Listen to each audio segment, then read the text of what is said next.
안녕하세요 여러분. 리플 이야기를 하도록 하겠습니다. 적지 않은 분들께서 리플 영상 왜 안 올리냐, 리플 포기하였냐 또 이렇게 얘기를 하십니다. 아닙니다. 다시 한번 말씀드리지만 포기하지 않았습니다. 그리고 영상 지난주에 사실 올렸는데 이게 아무래도 맨날 안 올리다 보니까 제가 그러다 보니까 또 이게 뜸해지면 또 포기한 것처럼 또 보일 수도 있겠다 그런 생각이 들더라고요. 그래서 당분간 최대한 리플 영상을 좀 많이 해서 올리도록 하겠습니다.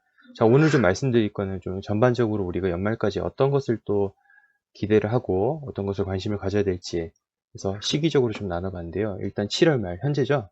8월 이제 넘어가는데요. 오늘 지나면은 7월 말 있었던 일들, 그리고 10월 16일 이후 그 10월 11월 9일부터 10일까지 일어나는 거, 그리고 2022년 초 이렇게 좀 보실 수 있는데, 가능하면 제가 바라는 건 한 요 정도 선에서 아름답게 끝내면 참 좋겠죠. 우리가 지금 마음이 왜 제일 급할까요? 급한 이유가 바로 시간을 제한을 두고 그 시간 안에 많은 수익을 얻어야 된다는 강박관념 때문에 두렵고 초조하고 힘든 것이 그렇지 않은가 싶습니다. 그것 때문에 이제 그러는 거지 않을까 싶습니다. 사실 몇 년을 두고 투자한다고 하면은 이거 암호화폐 투자가 뭐 그렇게 지금 힘들지 않겠지만은, 대부분의 여러분들께서는 아마 이런 생각이실 거예요. 올해 안에 뭐 몇 배의 수익을 얻어서 이렇게 해서 난 당장 뭐 빨리 돈을 벌어야 돼, 이런 마음이 있기 때문에 우리가 더 힘들지 않을까 생각이 듭니다. 이건 뭐 당연한 거고요. 빨리 돈을 다 벌고 싶은 건 사람 심리이기 때문에 그는 뭐 나쁘다라고 얘기할 수는 없는 것 같습니다. 당연한 생각이고, 근데 어쩌면 그런 생각을 아마 큰 손들 입장에서는 그렇게 이제 개인 투자자들 그런 생각을 하고 있다는 걸 다 알고 있기 때문에 그걸 충분히 저는 조정하리라 생각합니다. 그리고 가격 좀만 더 올리면은 내년에 뭐 더, 내후년에 더 장밋빛 미래가 있다 이러면서 계속 아마 언론을 통해서, 다른 매체를 통해서 바람을 집어넣으면서 사람들 못 빠져나가게 아마 어떤 수를 써서라도 그럴 거라고 저는 생각합니다. 자, 리플 그래서 바로 넘어가도록 하겠습니다. 지금 핵심 포인트는 이겁니다. 제가 이걸 다 읽지 않을 겁니다. 머리 아픕니다. 그래서 핵심 포인트만 딱 짚어서 말씀을 드리겠습니다. 바로 합의가 될 수 있다라는 지금 그런 이야기가 돌고 있죠. 다 아실 겁니다. 자, 왜 그러냐? 서류를 내라고 했는데 지금 리플사에 붙어있는 변호사만 23명이 된답니다. 그런데 이 3페이지 분량, 요 정도에서 내면 되는 이 분량을 갖다가 아직 안 내고 있다고 합니다. 23명의 변호사가 붙어있는데 말이죠. 그래서 하는 말이, 지금 SEC랑 지금 붙고 있는데, 왜 리플사? 지금 저 서류 왜 안 내지? 지금 이 서류를 안 내는 것은 어쩌면 합의 중에 있는 것이 아닌가 해서 지금 합의 중일 수도 있다. SEC와 리플사 합의 중일 수 있다라는 그런 또 제레미 호거니 변호사의 멘트와 그리고 이 기사가 이런 것들이 나오면서 그런 합의적인 기대감이 힘이 좀 실려지는 것 같은데요. 조금 실망스러우실 수 있는 부분이 있겠지만은, 합의가 안 된다라는, 나는 합의가 된다고 생각하지 않는다라는 이런 변호사 얘기도 있어요. 제임스 필라 변호사는 그렇게 썩 기대를 하지 않는다라고 얘기하고 있습니다. 하지만 이 윌리엄 힌먼 아실 거예요. 이 사람. 윌리엄 힌먼에 대해서 우리가 한번 공부를 해봤죠. 안 보신 분들은 우측 상단에 제가 카드 이렇게 넣어놓을 테니까 클릭해서 보시면 되고요. 그러니까 윌리엄 힌만, 이더리움은 증권이 아니다라고 윌리엄 힌만 당시 그렇게 얘기했는데, 그 이유는 무엇인가 해서 리플사가 그걸 지금 집요하게 지금 뚫고 가고 있는데, SEC에서는 아니다, 이건 개인적 의견이었다. 그리고 이거는 일반 대중에게, 윌리엄 힌만이 그렇게 생각했던 거는 일반 대중에게는 공개할 수가 없다. 지금 이렇게 현재 나와 있습니다. 그래서 우리가 힌만이 어떤 얘기를 하고 어떤 생각을 했었는지, 그 당시 시점에 어떤 생각을 이렇게 얘기했는지에 대해서는 일반인들은 좀 열람을 하기가 어려울 것 같아요. 근데 지금 이런 힘만의 이런 지금 기대 속에서 이렇게 리플사에서 자료 유출하는데 자료 유출 안 하고 있으니까 자꾸 뭐 기대를 하는 거죠. 근데 이제 분명한 거는 제임스 필란 이 사람도요, 하는 말이 결국 저 힘만에 대해서 얘기하고 있어요. 힘만의 이런 증언, 이더리움이 증권이 아니다라고 얘기했던 이 증언, 2018년부터 SEC가 줄곧 말하던 암호화폐 현황과 규제, 하위 테스트 등에 대해 명확히 할 수 있으며 이는 리플 측에 유리하게 적용할 가능성이 높다, 이렇게 얘기하고 있습니다. 그러니까 지금 우리가 제일 주목해야 될 건 바로 힘만 저겁니다. 아직 끝나지 않았기 때문에 이걸 지금 우리가 좀 추이를 좀 지켜봐야 되고요. 저 개인적인 바람은 합의를 봤으면 좋겠어요. 근데 만약에 안 되면 어쩔 건데, 끝나서 만약에 안 이루어진 가능성이 있다면, 옛날에 6월에 호건 씨가 얘기하기를, 이 호건 변호사 얘기하기를 10월 16일 이후에 가능성이 있지 않을까, 이렇게 또 얘기를 하고 있죠. 이 와중에 아시다시피 일본에서, 즉 일본 SBI에서 XRP를 이용을 한 ODL 통로를 발표를 했죠.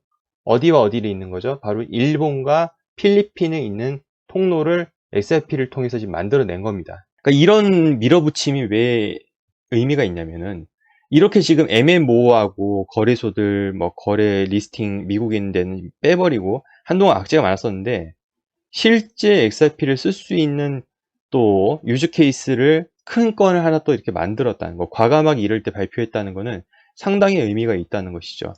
자, 왜 일본한테 의미가 있냐? 일본 내에 필리핀 이민자 수가, 그러니까 일본으로 이민을 간 필리핀 이민자 수가요, 일본 내에서 세 번째로 높다고 합니다. 그래서 2020년 기준 해외 거주하는 필리핀 근로자들이 일본에서 필리핀으로 송금한 액수는 18억 달러에 달한다. 문제는 일본이 세계에서 가장 높은 수준의 해외 결제 수수료를 청구하는 겁니다. 그러니까 일본에게 가장 지금 필요한 겁니다. 송금 수수료를 줄일 수 있고 더 빠르게 보낼 수 있는 거. 그래서 세계은행 통계에 따르면 일본에서 국제 송금에 드는 평균 비용은 10.5%랍니다.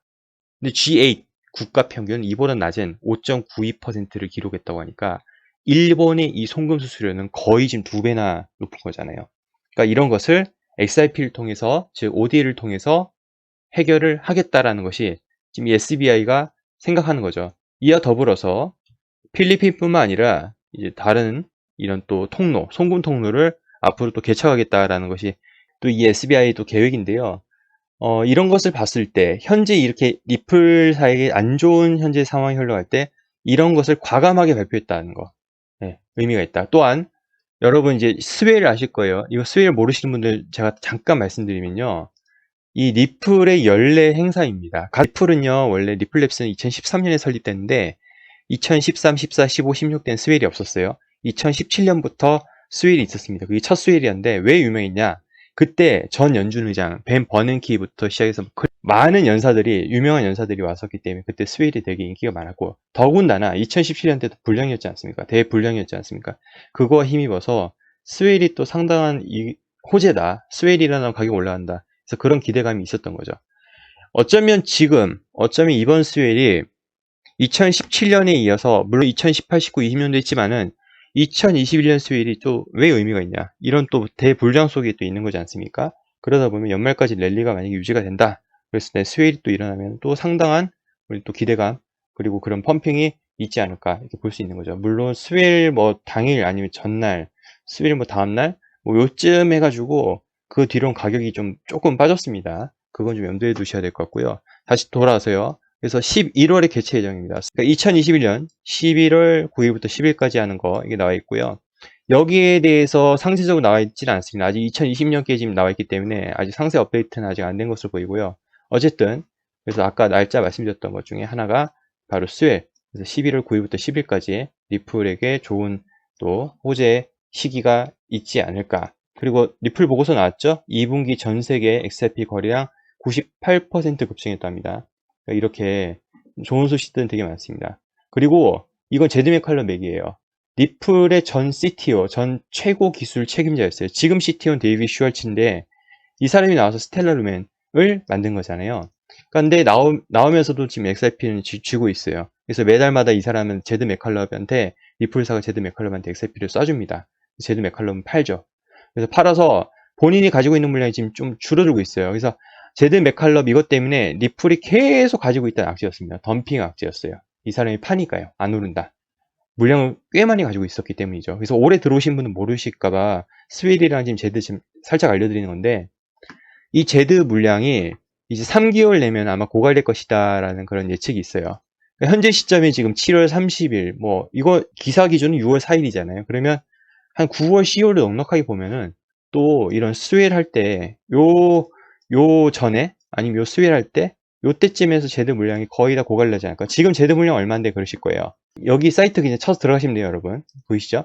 그래서 여기 들어가시면 이 밸런스, 제드 맥칼럼이 가지고 있는 이 물량이 점점 줄어서 최근에, 즉 2021년 들어서 쭉 떨어졌죠. 왜냐면 올해가 좀 제드가 팔 수 있는 물량이, 이 제한되어 있는 물량, 날마다 팔 수 있는 물량이 더 많아졌어요. 그래서 더 많이 팔았고요. 그만큼 많이 지금 시장이 지금 뿌려졌죠. 이거는 아예 뿌리려면 빨리 뿌리는 게 낫습니다. 그래서 지금 이만큼 내렸어요.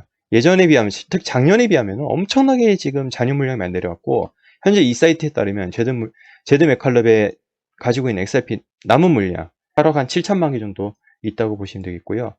이거 한꺼번에 덤핑 불가능하죠. 다 이거는 법정 그 소송을 통해서 약속을 한 그런 것이 로직이 있죠. 그 영상도 제가 옛날에 만들어 놓은 영상이 있으니까 참고하시면 될 것 같습니다.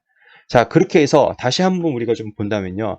합의될 것 같다. 이 호관 변호사 얘기했지만은 또 이 변호사, 제임스 필라인 변호사는 합의될 것 같지 않다. 다만 이 힘만 이 언급이 리플에겐 아주 좋은 키가 될 것 같다. 이렇게 얘기했고요. 그리고 이런 어려움 와중에 리플 ODL, SBI에서 필리핀과 연결을 짓는 거, 송금 통로를 개척을 했던 거, SFP를 통해서 만들었던 거, 그리고 리플 스웰 11월, 그리고 2분기 실적 좋았던 거, 마지막으로 제드 맥컬러 물량 소진 거의 다 바닥 왔다. 이렇게 해서 보시면 될 것 같습니다. 그러니까 저는 좀 대부분 크게 보려고 해요. 지금 뭐 매일마다 뭐 리플 영상 찍는 게 의미가 있겠나 싶어가지고 제가 이렇게 올리지 않았는데 여러분들께서 또 약간 원하시는 것 같아가지고 제가 그러면 최대한 리플 소식 많이 가지고 오도록 하겠습니다. 자, 그래서 여기까지 오늘 하도록 하고요. 여러분도 주말 잘 보내시고 다음 시간에 좀 뵙도록 하겠습니다. 시청해주셔서 감사합니다.